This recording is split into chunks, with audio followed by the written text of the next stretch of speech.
ಕೇಳಿದ್ದು ನಾವು ಹೇಳಿದ್ದು ಶುರು ಮಾಡೋಣ. ಪ್ರಶ್ನೋತ್ತರ. ನೀವು ಬರೆದಂಥ ಪತ್ರವನ್ನು ಈಗ ಓದ್ತೀನಿ. ಅಮ್ಮ ನಮಸ್ಕಾರಮ್ಮ. ನಮ್ಮ ಅಭಿಮಾನಿಯ ಪತ್ರವನ್ನು ಓದುವ ಸಮಯ.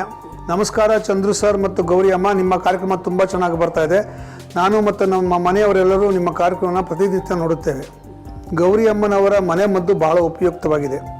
ನನ್ನ ಸಮಸ್ಯೆ ಏನು ಅಂದರೆ ನನ್ನ ಹೆಗಲು, ತೋಳುಗಳು ಮತ್ತು ಕತ್ತಿನಲ್ಲಿ ತುಂಬ ನೋವು ಕಾಣಿಸಿಕೊಳ್ಳುತ್ತದೆ, ತಲೆ ಸುತ್ತುತ್ತದೆ. ಇದಕ್ಕೇನಾದರೂ ದಯವಿಟ್ಟು ಪರಿಹಾರವಿದ್ದರೆ ತಿಳಿಸಿ ಅಂತ ಬರ್ತಾರೆ.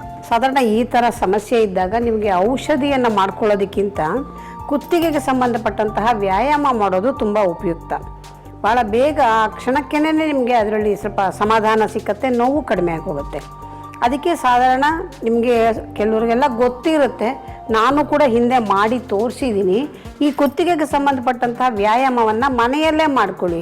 5 ನಿಮಿಷ ಕೂಡ ಬೇಕಾಗಲ್ಲ. ಇದಕ್ಕೆ ಏನೂ ಮಾಡಬೇಕಾಗಿಲ್ಲ. ನೀವು ನಿಂತ ಜಾಗದಲ್ಲೇ ನೇರವಾಗಿ ಸ್ಟಿಫಾಗಿ ನಿಂತ್ಕೊಂಡು ನಿಧಾನವಾಗಿ ಮಾಡಬೇಕು. ನಿಧಾನವಾಗಿ ಕುತ್ತಿಗೆಯನ್ನು ಸಂಪೂರ್ಣವಾಗಿ ಎಷ್ಟು ಬಗ್ಗಿಸ್ಲಿಕ್ಕೆ ಸಾಧ್ಯವೋ ಅಷ್ಟು ಬಗ್ಗಿಸ್ಬೇಕು. ಅದೇ ರೀತಿ ನಿಧಾನವಾಗಿ ಎತ್ತಿ ಸಂಪೂರ್ಣವಾಗಿ ಹಿಂದಕ್ಕೆ ಎಷ್ಟು ಸಾಧ್ಯವೋ ಅಷ್ಟು ಹಿಂದಕ್ಕೆ ಆ ರೀತಿ ಮಾಡ್ಕೋಬೇಕು. ಈ ರೀತಿ ಒಂದು 5 ಬಾರಿ ಮಾಡಿ.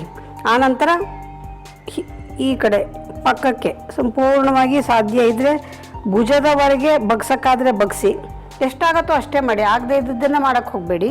ಅದೇ ರೀತಿ ಈ ಕಡೆ ಎಡಕ್ಕೂ ಹೀಗೆ ಬಗ್ಸಿ. ಇದನ್ನು ಒಂದು 5 ಬಾರಿ ಮಾಡಿ. ಮತ್ತು ಕುತ್ತಿಗೆಯನ್ನು ಸಂಪೂರ್ಣವಾಗಿ ಹಿಂದಕ್ಕೆ ತಿರುಗಿಸೋವಂಥದ್ದು ನೇರ ಮಾಡ್ಕೊಳ್ಳಿ. ಮತ್ತು ನಿಧಾನವಾಗಿ ಪಕ್ಕಕ್ಕೆ ತಿರುಗಿಸೋದು. ಇದನ್ನು ಒಂದು 5 ಬಾರಿ ಮಾಡ್ಕೊಳ್ಳಿ. ಆಮೇಲೆ ಸಂಪೂರ್ಣವಾಗಿ ಕತ್ತನ್ನು ರೊಟೇಷನ್ ಥರ ಮಾಡುವಂಥದ್ದು. ಸುಮ್ಮನೆ ಇಲ್ಲಿಂದ ಪೂರ್ತಿ ಹೀಗೆ ಬರಬೇಕು. ಈ ರೀತಿ ಒಂದು 5 ಬಾರಿ ಮಾಡಿ. ಸ್ವಲ್ಪ ಪಾಸ್ ಕೊಡಿ. ಇಲ್ಲ ಅಂದರೆ ಮೊದಲೇ ತಲೆ ತಿರುಗಿದೆ, ಸ್ವಲ್ಪ ತಲೆ ದಿಮ್ಮನ್ಬಹುದು. ತಕ್ಷಣ ಮಾಡೋದು ಬೇಡ. ಒಂದೊಂದು ನಿಮಿಷ ನಿಲ್ಲಿಸಿ ಆಮೇಲೆ ಆ್ಯಂಟಿ ಕ್ಲಾಕ್ ವೈಸ್ನಲ್ಲಿ ಮತ್ತೆ ಒಂದು 5 ಬಾರಿ ಈ ರೀತಿ ಮಾಡಿ. ಇದೆಲ್ಲ ಮಾಡೋದಕ್ಕೆ ನಿಮಗೊಂದು 5 ನಿಮಿಷ ಹಿಡಿಯುತ್ತೆ. ನೀವು ಎಲ್ಲಿದ್ದರೆ ಅಲ್ಲಿ ಮಾಡ್ಕೋಬಹುದು.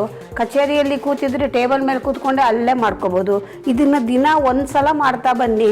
ನಿಮ್ಮ ಈ ಕುತ್ತಿಗೆಯಲ್ಲಿ ಸ್ನಾಯುಗಳಲ್ಲಿ ಇರ್ತಕ್ಕಂಥ ಬಿಗಿತ ಎಲ್ಲವೂ ಸಡಿಲವಾಗತ್ತೆ. ಈ ನೋವುಗಳು ಬರೋದು ಎಲ್ಲವೂ ಕಡಿಮೆ ಆಗುತ್ತೆ. ಯಾರಿಗೆ ಭುಜದ ನೋವು, ಕುತ್ತಿಗೆಯ ನೋವು, ತಲೆಯ ಹಿಂಬದಿಯಲ್ಲಿ ಬರ್ತಕ್ಕಂತಹ ನೋವು, ಈ ಎಲ್ಲ ನೋವುಗಳು ಕೂಡ ಶೀಘ್ರವಾಗಿ ಉಪಶಮನವಾಗುತ್ತೆ. ಪ್ರಯತ್ನ.